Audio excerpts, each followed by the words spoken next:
Hey guys, good afternoon. ये वाले video में अल्कोहल स्पेस के बारे में डिस्कस करते हैं।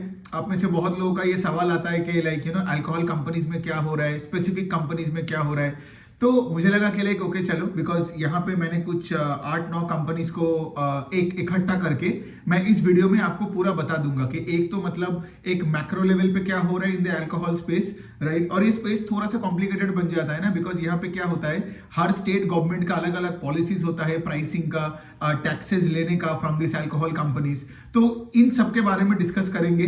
फिर उसके बाद हम क्या करेंगे ना कि लाइक से फॉर एग्जांपल कि ये कंपनीज का अलग अलग सिनेरियो में क्या क्या हो रहा है, ठीक है। मतलब इनका एक्सपेंशन प्लान्स, इनका प्रोडक्ट पोर्टफोलियो क्या है, ग्रोथ का प्लान्स क्या है, मैनेजमेंट कॉन कॉल में क्या क्या बता रहे हैं, ये सब कुछ डिस्कस करेंगे also eight an individual level.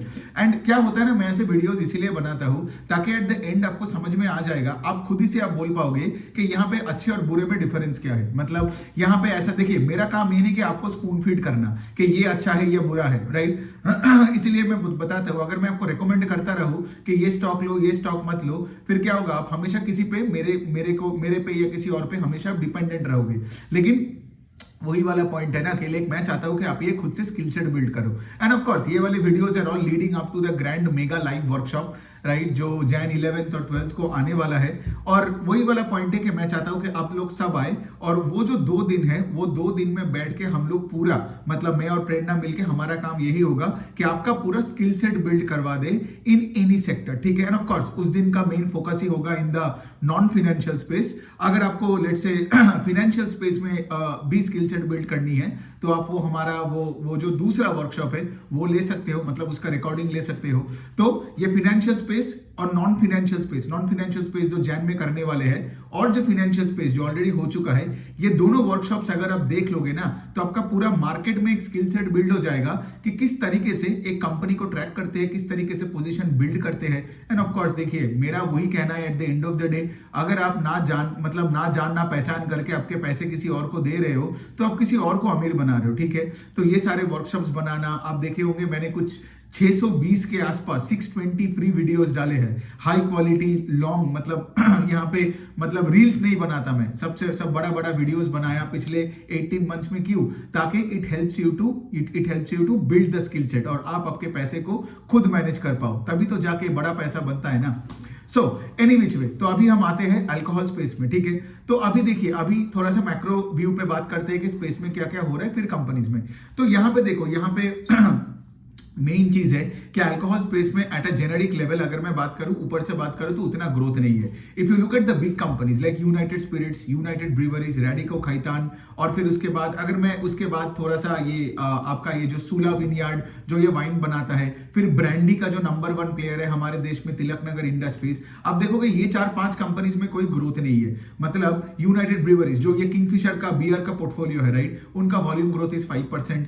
United Spirits का तो I think sales fell around 1 और 2%। तिलकनगर इंडस्ट्री का भी सेल्स सिंगल डिजिट से ग्रो कर रहा है। सूला का भी तो सेल्स ग्रो करता ही नहीं है। और फिर रेडिको का भी इस बार पिछले साल से Q2 और इस बार का Q2 अगर आप देखोगे तो इनका भी वॉल्यूम का डिग्रोथ हो गया है। इनका रीजन क्या है आप सोचो। अब देखो, कोई भी अल्कोहल कंपनी अब मतलब पिछले 2-4 साल पे मेन फोकस कर रहे हैं प्रीमियमाइजेशन पे। मतलब क्या होता है, मतलब वो एक्सपेंसिव दारू बेचने का बात करता है। एक्सपेंसिव दारू मतलब से फॉर एग्जांपल, अगर मैं कोई भी कंपनी का एक एग्जांपल ले लूं, से एक कंपनी है, चलो यूनाइटेड स्पिरिट्स का ही बात कर लेते हैं। अब लेट से वैट 69 या स्मॉर्नॉफ हो, वो यूनाइटेड स्पिरिट्स का प्रीमियम पोर्टफोलियो में आते हैं, ठीक है। लेकिन अगर आप मैकडॉवेल्स नंबर 1 देखोगे तो वो आता है उनका मास या मास प्रीमियम के कैटेगरी में। तो मास और मास प्रीमियम कैटेगरी में यही है ना कि यहाँ पे आपको वॉल्यूम ग्रोथ में पैसा बनानी है। लेकिन प्रीमियम कैटेगरी में क्या है, अगर आपने थोड़ा नंबर भी कम बेचे, लेकिन वहां पे क्या है, आप हायर मार्जिन पे आप बेच सकते हो। अभी हमारे देश में प्रॉब्लम क्या हो रहा है पिछले 1-1.5 साल से,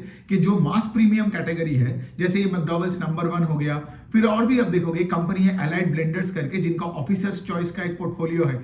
आप देखोगे ये मास प्रीमियम कैटेगरी में कोई ग्रोथ नहीं है because of inflationary problem. Consumer demand soft हो गया है। तो ये जो एफएमसीजी कंपनीज जो कंप्लेन कर रहे हैं ना कि कंज्यूमर डिमांड सॉफ्ट हो गया है, इन्फ्लेशन का इशू आ रहा है, तो जैसे एफएमसीजी कंपनीज जो बिस्किट बेचने वाला भी वही बोल रहे हैं, नॉन बिस्किट मतलब नॉन फूड कैटेगरी वाला भी जो बोल रहे हैं, अल्कोहल कंपनीज भी वही बता रहे हैं in the mass premium category. और ये सिर्फ इस क्वार्टर से नहीं, पिछले 4-5 क्वार्टर से कोई भी आप अल्कोहल कंपनी का मास प्रीमियम कैटेगरी या Indian made Indian liquor IMIL जो बोलते हैं, ठीक है, इनमें ना वॉल्यूम ग्रोथ उस रेट से नहीं आ रहे। और यहाँ पे तो ऑफ कोर्स प्राइसिंग तो वैसे भी इन कंपनीज के हाथ में नहीं है, बिकॉज वो तो स्टेट गवर्नमेंट डिसाइड करता है। एंड ऑफ कोर्स प्राइसिंग बढ़ाओगे भी तो लोग क्या करेगा, वो देसी दारू पी लेगा आपका कॉम्पिटिटर का। सो बेसिकली क्या है, ये वाला सेगमेंट ग्रो नहीं कर रहा था। तो ये अल्कोहल कंपनीज पिछले 2-3 साल से आप देखोगे प्रीमियमाइजेशन का पूरा ड्राइव में चल रहा है, ठीक है।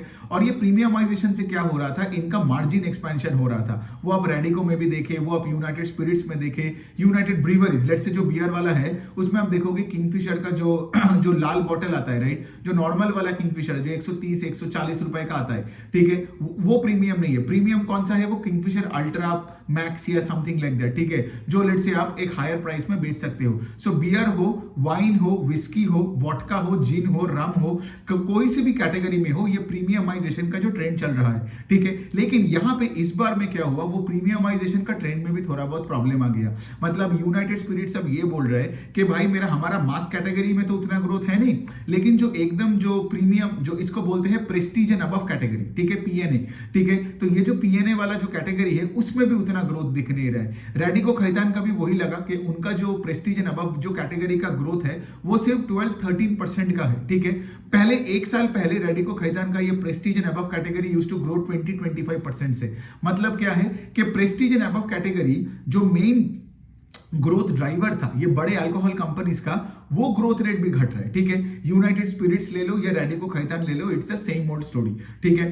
तो इससे क्या मतलब है, मतलब यहाँ पे मैं क्यों बोला कि यहाँ पे ये सेक्टर में रिजल्ट्स आर वेरी मिक्स्ड मतलब ये बड़े कंपनीज के लिए तो अच्छा नहीं है। कुछ अच्छे कंपनीज है, हम डिस्कस करेंगे उसको बाद में, लेकिन पहले आपको बिग पिक्चर समझना है कि रिसेंटली, मतलब पहले तो मास कैटेगरी में प्रॉब्लम था ही, लेकिन अभी क्या हो रहा है, अभी प्रेस्टीज एंड अबव कैटेगरी में भी प्रॉब्लम दिख रहा है। और व्हेन आई से प्रॉब्लम, इसका मतलब नहीं कि सेल्स जीरो हो रहा है, प्रॉब्लम का मतलब है कि यहाँ पे ग्रोथ चली जा रही है, ठीक है, जो हमने आपको ये रेडिको का नंबर बताया। सो यहाँ पे आप खुद ही देख लो, ये सारे कंपनीज का तिलक नगर, सूला, रेडिको, USL, UB, इन सब में हार्डली कुछ ग्रोथ है, ठीक है। और ये यही रीजन के वजह से हुआ है। इसके साथ साथ क्या हो रहा है, अब हम थोड़ा मैक्रो लेवल पे पॉलिसी चेंज के बारे में बात करते हैं। अब सोचो अल्कोहल कंपनी का क्या होता है, वो हमेशा रेगुलेटर के दायरे में रहता है, सरकार के दायरे में रहते हैं, ठीक है। और अब देखोगे एक एग्जांपल लेके बात करता हूं, अल्कोहल कोई बिस्किट कंपनी का नहीं है कि चलो बिस्किट का कंपनी अगर लेट से एक नया प्रोडक्ट लॉन्च किया अपने पोर्टफोलियो में और लेट से उसको अकॉर्डिंगली प्राइस किया,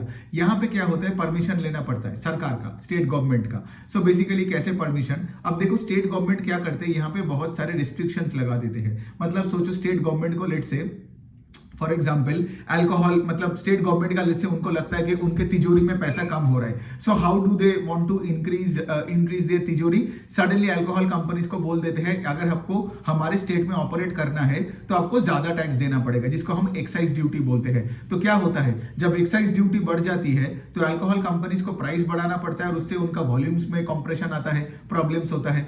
दूसरा जो सिचुएशन होता है ये कंपनीज का, उसमें क्या होता है कि सोचो अगर आप एक अल्कोहल कंपनी हो, ठीक है, तो आप क्या करते हो, आप तो मतलब से आपका डिस्टिलरी में आप लेट से आप विस्की, वोडका, रम वगैरह, जिन वगैरह बनाते हो, लेकिन उसको बेचता कौन है, ठीक है। अब बेचने वाला क्या प्राइवेट है या बेचने वाला लेट से स्टेट गवर्नमेंट कंट्रोल्ड होगा। मतलब गवर्नमेंट ये बता रहा है कि भाई तुम अल्कोहल बनाओ लेकिन उसको बेचेंगे हम, गॉट इट। तो इससे प्रॉब्लम क्या होती है कि लाइक सारे जो प्राइवेट प्लेयर्स है वो भाग जाते हैं। और यही हुआ था आंध्र प्रदेश में। मतलब आंध्र प्रदेश में आप देखोगे in the last 5 years, I think 2018-19 से 2024 में जो उनका प्रीवियस गवर्नमेंट था, उन्होंने वही बता दिया था कि लाइक भाई ये पूरा स्टेट गवर्नमेंट कंट्रोल करेगा प्राइस को और उसका रिटेल डिस्ट्रीब्यूशन को, प्राइवेट इसमें कोई पार्ट नहीं लेगा। इससे आप देखोगे पिछले 4-5 साल में बहुत सारे अल्कोहल कंपनीज का पोर्टफोलियो में आंध्र प्रदेश निकल गया, ठीक है। मैं तेलंगाना का बात नहीं कर रहा हूं, मैं सिर्फ यहाँ पे आंध्र का बात कर रहा हूं, गॉट इट। तो अभी सोचो क्या सिचुएशन है, ये प्रॉब्लम जो हो रहा था अभी ये प्रॉब्लम बदल गया। अभी क्या हो रहा है, आंध्र प्रदेश का जो नया गवर्नमेंट है वो नया गवर्नमेंट आके अभी ये बता रहा है कि अभी हम फिर से प्राइवेट रिटेलिंग को में अलाउ करेंगे। तो ये बहुत पॉजिटिव साइन बन सकती है फॉर द अल्कोहल कंपनीज। क्यों? बिकॉज सोचो ना, पहले अगर आपने 4-5 साल पहले आंध्रा से निकल गए या फिर अगर मतलब आपने आंध्रा से पूरा अपना फोकस निकाल लिया, नाउ सडनली वो आंध्र प्रदेश आपके पूरा फोकस स्टेट में आ गया, बिकॉज अभी आंध्र प्रदेश में प्राइवेट रिटेलिंग अलाउड हो गया है, ठीक है। एंड ऑफ कोर्स ये रिसेंटली इनका कुछ ये पॉलिसी वगैरह बदला है, तो ये एक अच्छी बात है। तो सारे अल्कोहल कंपनीज का कॉन कॉल में, वो सूला हो, वो रेडिको खैतान हो, वो यूनाइटेड स्पिरिट्स हो, एलाइड ब्लेंडर्स हो, ये सारे कंपनीज ने यही अपने कॉन कॉल में बताया कि they are very bullish on the whole Andhra Pradesh play. Even I think, I don't know which company said this, I think it was associated alcohol, अपने कॉन कॉल में ये भी बताया कि हमारा डबल डिजिट का ग्रोथ आगे चलता रहेगा, also because of the fact कि आंध्र प्रदेश मार्केट हमारे लिए खुल गया है। सो आंध्र प्रदेश मार्केट मतलब जब ये प्राइवेटाइजेशन फिर से चालू हो जाएगा, मतलब चालू हो ही गया है, अभी कुछ महीने से हो भी रहा है, इससे क्या होगा, सारे कंपनीज को फायदा मिलेगा। लेकिन यहाँ पे आप एक चीज ऑब्जर्व कर रहे हो कि कितना यहाँ पे रेगुलेशंस है। मतलब आज आंध्र प्रदेश का है, कल क्या पता मध्य प्रदेश में उल्टा हो जाए, है ना, या वेस्ट बंगाल में कुछ उल्टा हो जाए, और उसी के बारे में हम बात करेंगे। वेस्ट बंगाल गवर्नमेंट ने क्या किया, वेस्ट बंगाल गवर्नमेंट ने अपना सारे अगेन एक्साइज ड्यूटी बढ़ा दिया। तो बेसिकली क्या है, जब West Bengal government excise duty बढ़ा रहा है तो वेस्ट बंगाल गवर्नमेंट को लग रहा है कि भाई हमारे तिजोरी में अब ज्यादा पैसा आएगा, मतलब लोग तो दारू पीते रहते हैं, अब क्या होगा, लोग हमें आके अपना एक्साइज ड्यूटी बढ़ा देगा तो लोग ज्यादा पैसा देके हमारे तिजोरी बढ़ेगा। लेकिन यहाँ पे यूनाइटेड ब्रूअरीज का वही कहना था कॉन कॉल में कि जब से वेस्ट बंगाल गवर्नमेंट ने वो बियर पे एक्साइज ड्यूटी बढ़ा दिया, तब से बियर में वॉल्यूम ग्रोथ वहां पे आ नहीं रहे। सो इफेक्टिवली क्या होता है, ना सरकार पैसा बनाती है, ना कंपनीज पैसे बनाती है। और ये जो आंध्र प्रदेश के एक और पॉइंट में बोलना भूल गया, उनका गवर्नमेंट अभी क्या बोला है कि 99 रुपीज में तुम लीगल चैनल से तुम दारू बेचो। बिकॉज देखो, मेरा हमेशा कहना है कि तुम अगर मतलब एक्साइज ड्यूटी बढ़ा देते हो या बैन करते हो तो तुम इलीगल सेल्स को प्रमोट करते हो, और उससे क्या होता है ना, बहुत सारे लोग ऐसे होंगे जो ऐसे देसी दारू पी के मर जाते हैं। आपने तो ऐसे बहुत सारे कहानी देखे हो। सो अल्कोहल, गैम्बलिंग, इन सबको हमेशा लीगलाइज करके रखना चाहिए। बिकॉज देखो, द पॉइंट इज, जिनको दारू पीना है वो दारू पिएगा, जिनको जुआ खेलना है वो जुआ खेलेगा। द पॉइंट इज कि you can not stop this. तो इंटेंशन अच्छा होता है गवर्नमेंट का, लेकिन at the end of the day उसमें डेथ रेट्स बढ़ जाती है on the other side, right. So the point is के लिए ये आंध्र प्रदेश गवर्नमेंट को अभी समझ में आ गया, and I think it's a very progressive policy change जो उन्होंने किया है compare to what it was in the past. कि लाइक अभी ये लोग क्या कर रहे हैं, ये प्राइवेटाइजेशन में वापस दे रहा है प्राइवेट प्लेयर्स को, और उसके साथ साथ वो क्या बोल रहे हैं, मतलब गवर्नमेंट कंट्रोल यहाँ पे चला जाएगा। और देखो, कोई भी बिजनेस पे जितना कम गवर्नमेंट कंट्रोल होता है उतना अच्छा होता है। और इसके साथ साथ एक और चीज यही होगा, उन्होंने ये भी बताया कि 99-100 रुपीज के रेंज में आपको भी मतलब ऑर्गेनाइज वे में आपको दारू बेचना है। अब देखो 99 रुपीज है, बिकॉज क्यों, बिकॉज मोस्ट पीपल के पास वो पैसा थोड़ी होता है कि वो प्रीमियम प्रोडक्ट्स, मतलब ये स्मर्नॉफ और जैक डैनियल्स वगैरह सब पिएगा, राइट। लेकिन अगर उसको 99 रुपीज में भी एक ढंग के ब्रांड में एक अच्छा सा प्रोडक्ट मिलता है तो क्या है, वो पीने के बाद एटलीस्ट वो मरेगा नहीं। ऑल्दो दारू पीना खराब बात है, लेकिन फिर भी हैविंग सेड दैट ना, अगर वो एक अच्छी कंपनी से आ रहा है, एक अच्छे ब्रांडिंग से आ रहा है, तो ऑफ कोर्स वो बंदे का जो भी हो, वो बंदा वो पी के उसके बाद उसका उल्टी होके वो मरेगा नहीं। सो ये बनता है बात, तो ये बन रहा है टोटल सिनारियो। दूसरे स्टेट में क्या सीन चल रहा है, तेलंगाना में अभी यहाँ पे एक कमिटी बिठा हुआ है। वो कमिटी आई थिंक उसमें गवर्नमेंट के लोग हैं और अर्नेस्ट एंड यंग के लोग हैं। वो लोग बैठ के अभी डिसाइड कर रहे हैं कि बियर का प्राइसेस हाइक करेंगे तो कहां तक लेके जाएंगे, ठीक है। फिर उसके बाद वो लोग शायद वो अल्कोहल IMFL के बारे में भी सोचेगा। अब यही वाला पॉइंट है ना कि लाइक देखो, अगर लेट से आपका रॉ मटेरियल, बिकॉज ये अल्कोहल कंपनीज का मैं बता रहा हूँ पिछले 3 साल में प्रॉब्लम क्या हो रहा है, कोविड के बाद से raw material prices went up, मतलब ENA का प्राइसेस बढ़ गया, जो एक्स्ट्रा न्यूट्रल अल्कोहल होते हैं, फिर आपका पैकेजिंग ग्लास का प्राइसेस वगैरह बढ़ गया, तो ये सब चीजें तो बढ़ गया। लेकिन दूसरी बात, ऑन द अदर हैंड, अगर आप प्राइसेस को पास ऑन नहीं कर पा रहे हो बिकॉज द स्टेट गवर्नमेंट ने बता दिया कि ये है आपका सीलिंग, तो फिर क्या है, कंपनी को पूरा वो मार्जिन कंप्रेशन लेना पड़ेगा। और ऐसे ही हुआ है बहुत सारे अल्कोहल कंपनीज का। पिछले 3 साल में आप देखोगे, 3 साल पहले बहुत सारे अल्कोहल कंपनीज का margin were much higher than what they are today, ठीक है। तो वो भी एक इशू है, ठीक है। तो यहाँ पे अगर तुमने प्राइसिंग को बढ़ा नहीं दिया, मतलब अगर तुम अलाउ ही नहीं कर रहे हो as a government to increase prices, और वहां पे रॉ मटेरियल प्राइसेस बढ़ रहे हैं, तो आपके लिए मतलब कंपनी को बिजनेस करना ही डिफिकल्ट होता है ना। शेयर्स भी गिरता है, शेयर होल्डर्स भी निकल जाते हैं स्टॉक से, तो किसी को कुछ भला नहीं होता है। सो ये हो गया बात। और इसके साथ साथ एक और चीज, आई थिंक एक और चीज मुझे डिस्कस करना था, आई गेस मैक्रो लेवल पे ये भी है कि तेलंगाना, अब देखो, Telangana is one of the biggest alcohol markets in this country, ठीक है। आंध्रा तेलंगाना दोनों, but Telangana is a bigger market, ठीक है। अब तेलंगाना में क्या हो रहा है ना, तेलंगाना में ये सारे कंपनीज का कैश फ्लोज भी बेटर होगा। बिकॉज पहले क्या होता था, अब कोई भी अल्कोहल कंपनी का देख लो, ये अल्कोहल कंपनीज का रिसीवेबल्स का प्रॉब्लम था। रिसीवेबल्स का प्रॉब्लम मतलब ये है कि सोचो उन्होंने दारू बना के तेलंगाना को तो दे दिया, ठीक है।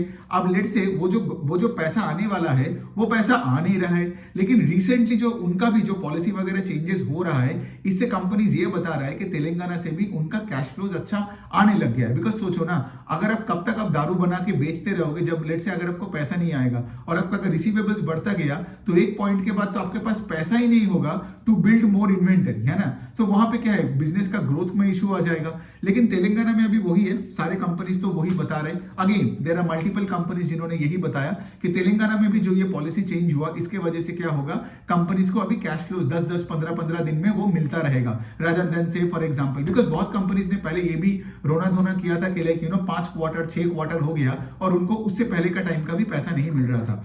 सो ये हो गया मोटा मोटी करके सिचुएशन। एक और स्टेट का बारे में बात कर सकता हूं, कर्नाटका का 1 साल पहले का एक पॉलिसी में उन्होंने क्या किया था, सारे प्राइसेस को इतना हाइक कर दिया कि that alcohol prices became most expensive in Karnataka compare to other states, ठीक है। तो इससे क्या होता है, अगर आप प्राइस बहुत भी बढ़ा देते हो तब उसके बाद क्या होता है, तुम्हारा डिमांड का प्रॉब्लम आ जाती है। तो कर्नाटका गवर्नमेंट ने रिसेंटली क्या किया, प्राइसेस को थोड़ा बहुत घटाया। अब ये घटाने के बाद क्या हुआ, पिछले आई थिंक ये 3-4 महीने की पहले की बात है, ये प्राइसेस घटाने के बाद, ऑल्दो ये जो घटाने के बाद आज भी कर्नाटका में दारू का prices is still much higher than the prices in any other state. लेकिन हैविंग सेड दैट कर्नाटका में भी ग्रोथ आ गया। तो यहां पे आप एक चीज देख रहे हो कि कुछ पॉलिसीज जो भी हो रहा है, आंध्र प्रदेश, तेलंगाना, कर्नाटका, यहां पे जो भी चीजें हुआ है, it's mostly in favour of the alcohol companies. Although the problem इसके लिए कोई अपने गाइडेंस वगैरह नहीं बढ़ाया, कोई एक्चुअली ये नहीं बोला कि ये चीज के वजह से हम बहुत अच्छे रेट से ग्रो करेंगे एंड ऑल दैट। किसी का कॉन कॉल में कोई मैनेजमेंट ने ये नहीं बोला। लेकिन आप एक चीज तो ऑब्जर्व कर रहे हो, राइट, कि ये 3 स्टेट इंडिया का मतलब 3 of the top most states in terms of alcohol consumption. तो यहां पे सारे पॉलिसीज पॉजिटिव है, ठीक है। Last year I think Maharashtra में भी एक पॉलिसी था, वो भी पॉजिटिवली था। सो बेसिकली अभी मैं एक चीज ऑब्जर्व कर रहा हूं कि कंपनीज को, मतलब कंपनीज क्या होता है ना, अगर आप कोई भी कंपनी का कॉन कॉल सुनोगे तो हमेशा रोता है कि लाइक उस स्टेट में ये नहीं करने दे रहा है, इस स्टेट में ये नहीं हो रहा है। लेकिन इस बार का कॉन कॉल पढ़ के, although the demand scenario is tepid, इनका नंबर्स अच्छा नहीं है, मैंने तो बताया, राइट, इन सबका नंबर सबका सिंगल डिजिट से ग्रो कर रहा है, लेकिन इनका पॉलिसीज इन स्टेट्स में अभी सब फेवरेबल बन रहा है, ठीक है। जो बड़े बड़े 3-4 स्टेट्स है, ये सब आंध्र, तेलंगाना, महाराष्ट्र, कर्नाटका, तमिलनाडु, इन सब का पॉलिसीज फेवरेबल बन रहा है। तो क्या पता आगे जाके यहाँ पे ग्रोथ रेट मतलब कंपनीज में वापसी करे, ठीक है। तो ये हो गया बात। अब देखिए, अब पॉइंट ये है कि लाइक, अब चलिए हम थोड़ा बात कर लेते हैं कुछ अच्छे कंपनीज का, ठीक है। अच्छे कंपनीज मतलब यहाँ पे कुछ 3 नाम है जहां पे मुझे ग्रोथ दिखता है इन द अल्कोहल स्पेस। एक कंपनी जो सबसे बढ़िया मुझे लगता है वो है कि पिकाडेली एग्रो, ठीक है। पिकाडेली एग्रो का इंद्री करके एक सिंगल मॉल्ट एक विस्की है, ठीक है। अब ये बहुत छोटी एक उनका सिंगल मॉल्ट, मतलब इंद्री का डिस्ट्रीब्यूशन भी पूरा इंडिया में नहीं हुआ। But the thing I am trying to say is के लाइक छोटे बेस में they are growing at a very fast pace. मतलब इंद्री का वॉल्यूम ग्रोथ इज 400%, ठीक है। और पिकाडेली एग्रो का बिकॉज ऑफ इंद्री इनका sales growth is 65% YOY in Q2। तो अगर मैं वो रेस का बात कर, ठीक है, एक तरफ पिकाडेली एग्रो ग्रोइंग एट 65%, बाकी ये सब 2, 4, 3, 5% से ग्रो कर रहे हैं। इसीलिए आप एक तरफ पिकाडेली एग्रो का स्टॉक देखो और बाकी सारों का स्टॉक देखो, आपको समझ में आएगा। इसलिए मैं बार बार बोलता हूं उसको हॉर्स रेस या कार रेस के एंगल से आपको देखना पड़ेगा कि who is leading the race. यहां पे आप ये नहीं बोल सकते हो कि इंद्री इतना छोटा है, how are you comparing it to United Spirits, because United Spirits इतना बड़ा होकर ग्रो नहीं कर पा रहा, तो वो उसका प्रॉब्लम है। एज अ शेयर होल्डर मुझे तो ग्रोथ चाहिए ना। As a shareholder I just can't sit and think like ओहो तुम इतना बड़ा हो गए हो, ग्रो नहीं कर रहे हो, फिर भी मैं तुम्हारे साथ रहूंगा। मतलब why would I justify mediocrity. तो यहाँ पे इंद्री को देखना, ये कंपनी कोई कॉन कॉल वगैरह नहीं करता, यही इशू है। तो गाइडेंस वाइडेंस नहीं मिलता है, इनका अगला प्लान्स के बारे में नहीं मिलता है। लेकिन मैं कंपनी को पिछले 1 साल से ट्रैक किए जा रहा हूं, इनका नंबर्स बहुत ही अच्छे आ रहे हैं, ठीक है। दूसरा जो कंपनी आप देख सकते हो उसका नाम है आपका एलाइड ब्लेंडर्स करके। उनका आई गेस आईपीओ आया 3-4 महीने पहले और उनका पहला कॉन कॉल ही था ये Q2 FY25 में। तो Allied Blenders are doing all the right thing. मतलब एक कंपनी में हमें क्या चाहिए बताओ, हमें चाहिए कि कंपनी अच्छे से केपेक्स कर रहा हो, राइट, कंपनी अपनी प्रोडक्ट मिक्स को चेंज कर रहा हो, मतलब प्रोडक्ट मिक्स को इंप्रूव कर रहा है, जिससे कंपनी बोलेगा कि हमारा मार्जिन प्रोफाइल इंप्रूव होगा और उससे सेल्स ग्रोथ आएगा। Sales growth and operating leverage दोनों हमें चाहिए। तो ये कंपनी सारी चीजें कर रहा है, ठीक है। मतलब ये कंपनी का क्या है, ये कंपनी का ये एलाइड ब्लेंडर्स वही है जो ऑफिसर्स चॉइस का पोर्टफोलियो है इनका, officers choice blue and all that. लेकिन इनका भी मार्जिन एक्सपेंशन हो रहा है बिकॉज ऑफ 2 रीजंस। एक क्या कर रहा है, इनका आइकॉनिक करके एक दारू है, ठीक है, जो ये अभी स्प्रेड कर रहा है all across the country and it's probably one of the fastest growing brand in I think in the last 12 months, ठीक है। सो आइकॉनिक ICONIQ करके है, ठीक है। तो ये बहुत अच्छा कर रहा है। फिर दूसरा उनका जोया करके एक एक जिन है जो भी आई थिंक 2-3 स्टेट्स में ऑलरेडी था, अभी और भी 2-3 स्टेट में वो उसको एक्सपेंड कर रहे हैं। तो ये सब आइकॉनिक, जोया, ये लोग क्या, प्लस इनका स्टर्लिंग रिजर्व करके भी एक अल्कोहल, एक विस्की है। बाय द वे ये कंपनी जो एलाइड ब्लेंडर्स, इनका ऑलमोस्ट 95% ऑफ द पोर्टफोलियो एक विस्की का पोर्टफोलियो है, ठीक है। तो ये आइकॉनिक भी एक विस्की है और आपका वो स्टर्लिंग रिजर्व और उसी वो सब आपको तो पता ही है, वो तो विस्की है। तो यहाँ पे बात ये आता है कि ये जो कंपनी है, ठीक है, ये कंपनी में अभी मैनेजमेंट ये बता रहे बिकॉज ये आइकॉनिक, जोया ये सब लाया है तो इनका इबिटा मार्जिन अभी जो 12% है वो 15% हो जाएगा। इवन अब ये भी देखोगे कि अल्कोहल सेक्टर में जनरली एक कंपनी की इबिटा मार्जिन 15% के आसपास होता है और एलाइड ब्लेंडर्स का कितना है 12%। तो मैनेजमेंट बताया अगले 3 साल में ये 12 will become 15, which is a good sign, right. Product mix change हो रहा है। दूसरे साइड में ये मैंने पॉइंट ऑलरेडी मैंने छेड़ा है ऑलरेडी। पॉइंट ये है कि पिछले 3 साल से raw material prices went up by 50-60% से, लेकिन अभी रॉ मटेरियल प्राइसेस बढ़ नहीं रहे इन टर्म्स ऑफ से ईएनए या फिर आपका पैकेजिंग, ग्लास वगैरह, so on and so fourth. मेज हो गया, बार्ली हो गई, इन सब से तो दारू बनता है ना, या फिर आप उसको पैकेजिंग के लिए जब देते हो। सो द पॉइंट इज, अगर रॉ मटेरियल प्राइसेस बिनाइन रहता है और दूसरे साइड आप देख रहे हो आप आपका ये प्रीमियम प्रोडक्ट्स को ज्यादा से ज्यादा बेच पाओगे और प्रोडक्ट मिक्स को इंप्रूव करोगे, तो इससे क्या होगा, आपका दोनों साइड, आपके रॉ मटेरियल ठीक रहा तो कॉस्ट बेनिफिट है और उसके साथ आपका प्रोडक्ट मिक्स चेंज से क्या होगा, आपको और भी मार्जिन एक्सपेंशन मिलेगा। तो इस बेसिस पे कंपनी बात कर रहे हैं। और ये जो अगर मैं एलाइड ब्लेंडर्स का बात करूं ना, तो बेसिकली इस कंपनी का क्या क्या हो रहा है, तो ये जो एक्विजिशन कर रहा है ये बेसिकली वही कर रहा है कि ये लोग बहुत अच्छे से बैकवर्ड इंटीग्रेशन कर रहे हैं, ठीक है। मतलब यहाँ पे ये जो मॉल्ट बनाने वाला, मतलब ये जो हम सिंगल मॉल्ट विस्की पीते हैं, राइट, तो उसका जो मॉल्ट होता है या फिर से फॉर एग्जांपल बार्ली वगैरह होता है, ये उनका भी एक कंपनी को एक्वायर किया, ठीक है। और वो और फिर उसके बाद एलाइड ब्लेंडर्स ये भी बता रहे हैं कि उसको एक्वायर करने के बाद उसका कैपेसिटी को 5 गुना करेगा। समझ में आ रहा है, 5 गुना। आई थिंक मैं एग्जैक्टली मुझे वो नंबर याद नहीं आ रहा है, लेकिन उसका कैपेसिटी को 5 गुना करेगा। सो ये भी एक अच्छी बात है। और ये कंपनी का जो साइज है उसके कंपैरिजन में कंपनी बहुत तगड़ा केपेक्स भी कर रहा है। मतलब एलाइड ब्लेंडर्स का बात कर रहा हूं, I think they are doing a capex of north of 500 crore के आसपास, which is actually pretty good. So अच्छी बात है, राइट। लेकिन यहाँ पे हमें वही देखना पड़ेगा कि यहाँ पे ग्रोथ कितना आ रहा है, ठीक है। बिकॉज इस कंपनी का भी, एलाइड ब्लेंडर्स का भी YOY लेवल पे उतना ग्रोथ नहीं है, लेकिन क्वार्टर ऑन क्वार्टर लेवल पे ना इनका वॉल्यूम्स ग्रू 15%, ठीक है। और मैनेजमेंट का कॉन कॉल सुन के, मतलब उन्होंने डायरेक्टली कोई गाइडेंस नहीं दिया, but I believe they can do 15-20% के रेंज में, ठीक है। अब देखो, अगर वॉल्यूम ग्रोथ है 15% तो आपका सेल्स ग्रोथ भी पकड़ लो 15% है, बिकॉज प्राइसिंग में आपको तो पता ही है, राइट, कौन सा स्टेट में क्या प्राइस करेगा, ये नहीं करेगा। बिकॉज यहाँ पे वैल्यू ग्रोथ में बहुत प्रॉब्लम्स दिखता है, राइट, बिकॉज डिफरेंट स्टेट्स में डिफरेंट पॉलिसीज है, कल पता नहीं क्या चेंज हो जाएगा।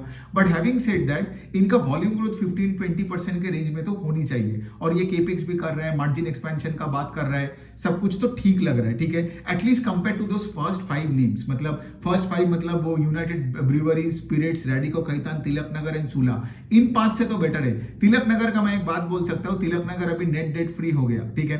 नेट डेट फ्री बोल रहे हैं अपने आप को, बिकॉज इनका पहले डेट का बहुत प्रॉब्लम्स था, ठीक है। फिर इनका वो एसेट रिकंस्ट्रक्शन कंपनी के पास था, फिर उसके बाद वो अपने आप को छुड़वा के फिर उसके बाद उनको टर्म लोन्स मिलने लग गया। कहानी बहुत अच्छा है, इनका रिकवरी बहुत अच्छा हुआ। और ये जो पूरा उनका जो बैलेंस शीट में जो डेट था, आई थिंक 1100 करोड़ का तिलक नगर इंडस्ट्रीज का, वो अभी गिरते गिरते अभी कुछ नहीं, अभी उनका जितना डेट है that is equal to cash on the books. तो they are net debt free, उसी का ही तो डेफिनेशन है, debt equal to cash on the balance sheet, तभी आप बोलोगे नेट डेट फ्री। तो ये हुआ है because of internal accruals, profitable growth and all that. But the thing is कि तिलक नगर इंडस्ट्री में अभी कोई ग्रोथ नहीं है, ठीक है। उनका भी मैनेजमेंट वही बता रहे हैं, because of monsoon, because of inflation, because of policy changes and all that in different यही जो आंध्र प्रदेश एंड तेलंगाना की वजह से हमारा सेल्स ग्रोथ नहीं है, ठीक है। एंड दैट प्लेटूड, ठीक है। FY25 ओवर 24 में तिलक नगर का ग्रोथ नहीं है। तो ये चीज मैं बार बार बोलता हूँ, Tilak Nagar is a good example. अगर आप डेट चुका रहे हो लेकिन सेल्स ग्रोथ नहीं है तो स्टॉक पैसा नहीं बनाता है, सिंपल से पॉइंट है। बिकॉज डेट चुका के आप कब तक अपना मार्जिन एक्सपेंशन करोगे, अभी तो नेट डेट फ्री हो भी गया है। सो गोइंग फॉरवर्ड तुम्हारा EPS का ग्रोथ आएगा जब टॉप लाइन का ग्रोथ या सेल्स का ग्रोथ आएगा ना। तो डेट तो तुमने चुका दिया, अब आगे का तुम क्या करोगे। सो यही हो गया बात। अब एलाइड ब्लेंडर्स का भी हमने आगे सारी चीजें डिस्कस कर लिया। फिर उसके बाद एक कंपनी है एसोसिएटेड अल्कोहल। अब एसोसिएटेड अल्कोहल क्या करता है, सब कुछ करता है, ठीक है। वो उनका खुद का ब्रांड का भी दारू बेचता है, दूसरे ब्रांड का भी दारू लाइसेंस्ड है और वो बिकवाता है। मतलब यहाँ पे कॉन्ट्रैक्ट मैन्युफैक्चरर भी है। ये मैं एसोसिएटेड अल्कोहल का बात कर रहा हूँ। मतलब यूनाइटेड स्पिरिट्स का one of the big contract manufacturers in this country is this company associated alcohol. मतलब उनका ये मैकडॉवेल्स नंबर 1 एंड ऑल दैट, ये सब बनाता है, बना के बिकवाता भी है, ठीक है। और इनको ऑफ कोर्स अपना अपना फीस वगैरह मिलता है। सो बेसिकली क्या है, ये जो कंपनी है ये है इनका IMFL का पोर्टफोलियो, ठीक है। मतलब इनका खुद का भी ब्रांड है। मैं वो कुछ हिलफोर्ड करके एक ब्रांड है, निकोबार करके कोई एक जिन है। हिलफोर्ड आई गेस उनका एक विस्की का ब्रांड है, लेकिन ये जो विस्की अपना हिलफोर्ड और Nicobar, this is 12% of the sales. बाकी जो 20% ऑफ सेल्स है वो है आपका यूनाइटेड स्पिरिट्स का दारू बेचता है, ठीक है। समझ में आ रहा है। और भी इधर उधर कंपनीज का होगा, लेकिन यूनाइटेड स्पिरिट्स उनका मेन क्लाइंट है इन कॉन्ट्रैक्ट मैन्युफैक्चरिंग। तो ये दोनों मिला के कितना बनता है, 30-35% ऑफ सेल्स। बाकी ये क्या करता है, ये इथेनॉल, ये तो आई गेस इथेनॉल बेचता है। फिर आपका ये जो ENA भी बेचता है। अब आई गेस इथेनॉल ENA में कोई डिफरेंस है वो उतना मुझे नहीं पता, आप गूगल करके देख सकते हो, ठीक है। फिर इनका IMIL का भी एक पोर्टफोलियो है, मतलब वो देसी दारू बेचता है, दैट इज 60-65%। अब मैं बता रहा हूँ एसोसिएट अल्कोहल क्या करने का कोशिश कर रहा है। 1-2 साल के अंदर वो क्या कोशिश करेगा कि ये जो IMFL का जो पोर्टफोलियो है, मतलब अपना खुद का ब्रांड और ये यूनाइटेड स्पिरिट्स का जो कॉन्ट्रैक्ट मैन्युफैक्चर्ड जो ब्रांड्स है, इसको लेके जाएगा टू 50% ऑफ सेल्स, ठीक है। और बाकी जो पार्ट है, ये जो ENA बनाना, IMIL बनाना, वो 65-70% जो आज है वो घट के 50 होगा। अब ये बन रहा है इनका प्रोडक्ट मिक्स चेंज। इससे क्या है सोचो, अगर उन्होंने अपना जो ब्रांड है निकोबार या फिर वो जो हिलफोर्ड या जो भी नाम हो उसका, ठीक है, अगर तुम अपना ब्रांड बेचते हो तो ऑटोमेटिकली क्या है भाई, तो ऑटोमेटिकली तुम्हारे यहाँ पे मार्जिन ज्यादा होगा ना। तो ये प्रोडक्ट मिक्स चेंज से क्या होगा, ये प्रोडक्ट मिक्स चेंज से तुम्हारा यहाँ पे मार्जिन प्रोफाइल भी इंप्रूव हो जाएगा एंड तुम्हारा रिलायंस भी कम हो जाएगा ऑन से for example all this low margin and high volume का गेम, राइट। ये जो इथेनॉल बेच रहे हैं ऑल दैट, ये बाय द वे इथेनॉल किसको बेचते हैं, दूसरे अल्कोहल की कंपनीज, ताकि वो दारू बेच पाए। समझ में आ रहा है। तो ये कंपनी एसोसिएट अल्कोहल का यही सीन है। इनका गाइडेंस है कि वो अगले 3 साल में 15% से अपने वॉल्यूम एंड सेल्स को ग्रो करेगा। मतलब देखो अब यहाँ पे यही पॉइंट आता है कि लाइक मुझे तो 15% का जो गाइडेंस देता है मुझे अच्छा नहीं लगता है, बिकॉज फिर मैं स्टॉक मार्केट में क्यों हुआ, राइट। तो बट देन अगेन ये मेरा पर्सनल प्रेफरेंस है, मुझे हमेशा 25-30% के ऊपर का ग्रोथ चाहिए, वरना मैं स्टॉक मार्केट में क्यों आऊंगा। आई वॉन्ट एनी कंपनी जो मेरे पोर्टफोलियो में जो भी कंपनीज है ना, वो सब they are all slated to like double sales in 3 years और लेस। उसके ऊपर मैं नहीं, मतलब उसके नीचे मैं क्यों जाऊं, है ना। बिकॉज आज अगर आप बोल रहे हो कि सेल्स 15% से ग्रो करेगा, मतलब 5 साल में सेल्स डबल होगा। और अगर 5 साल में, बिकॉज हमारे देश में if you look at the broad Nifty का अगर मैं सेल्स ग्रोथ देखूं, तो निफ्टी का सेल्स ग्रोथ होता है आपका मतलब कितना ही होगा, इन्फ्लेशन एडजस्टेड अब 10-11-12% के आसपास ले लो, राइट। मतलब द नॉमिनल ग्रोथ रेट। तो if you are saying you are growing at 15%, तो मैं निफ्टी का 50 कंपनीज ही ना ले लूं या BSE का 30 ना ले लूं, है ना। सो द पॉइंट इज के like I don't like it when the management talks about 10% का CAGR इन सेल्स और 15%। ट्रैक करूंगा, अब देखो ना, ट्रैक नहीं करता तो मैं इस वीडियो में थोड़ी बोल पाता। लेकिन अगर ये कंपनी का मैनेजमेंट अपने गाइडेंस बढ़ा के लेट्स से 25% करता है, ठीक है, और केपेक्स करता है और डिस्ट्रीब्यूशन पे और एग्रेसिव बनता है, then I might look into this stock. मतलब यहाँ पे मैं पैसा डाल भी सकता हूँ। सो एनी विच वे, तो लेकिन यहाँ पे क्या है, सबसे अच्छा मुझे लगता है पिकाडिली एग्रो, बिकॉज 65% का सेल्स ग्रोथ है। इंद्री का वॉल्यूम इज 400% प्लस, ठीक है, YOY लेवल पे इन Q2। एंड अगेन मैं बार बार आपको ये याद दिला रहा हूँ कि साइज डजंट मैटर, मार्केट को चाहिए ग्रोथ रेट, जिसको मैं गाड़ी का स्पीड इन km/h के साथ कंपेयर करता हूँ। और यहाँ पे अगर मैं अल्कोहल स्पेस का टोटल, मतलब यहाँ पे अगर एक कार रेस चल रहा हो एंड देयर आर कितना किया 5 और 3 8, और यहाँ पे अगर 8 गाड़ी है, तो यहाँ पे कौन सा गाड़ी जो सबसे अच्छे रेट से भाग रहा है बताओ, भाग रहा है पिकाडिली एग्रो। उसके बाद जो 2 गाड़ी भाग रहे हैं वो है आपका ये एलाइड ब्लेंडर्स, और फिर आता है एसोसिएटेड अल्कोहल, और फिर बहुत दूर पीछे 4th से लेके जो 9th पोजीशन में है वो है आपका ये सब सूला और तिलक नगर एंड ऑल दैट। तो सूला का भी एक बात मैं आपको बोल सकता हूँ ना, सूला का बहुत लोगों का मतलब सूला में लोग पैसा डाल के मतलब जस्ट बैठे हैं and just wasting time, because अब सूला का कॉन कॉल पढ़ोगे तो मैनेजमेंट ना कोई गाइडेंस का बात करता है, हमेशा वही कंज्यूमर टेपिड डिमांड एंड ये सब चीजों पे बात करता है और उम्मीद पे जी रहा है कि चलो Q2 या H2 में सब ठीक हो जाएगा एंड ऑल दैट। देखो the point is Sula is that car जिसका स्पीड घट गया, ठीक है। सूला कोविड के बाद जब लोग घर चले गए थे ना, उस टाइम पे लोग घर में बैठ के वाइन ज्यादा पीता था, लेकिन अब जब लोग बाहर आ गए, बाहर में लोग वाइन कम पी रहे, दारू ज्यादा पी रहे। दारू मतलब वाइन भी दारू ही है, बट देन अल्कोहल और वोडका ज्यादा, मतलब सॉरी विस्की और वोडका ज्यादा पीने लग गया। सो बेसिकली ये भी एक सूला का है, बिकॉज सूला का जब से आई थिंक IPO वगैरह आया था, वो कंपनी 15-20% से ग्रो कर सकता, मतलब करता था।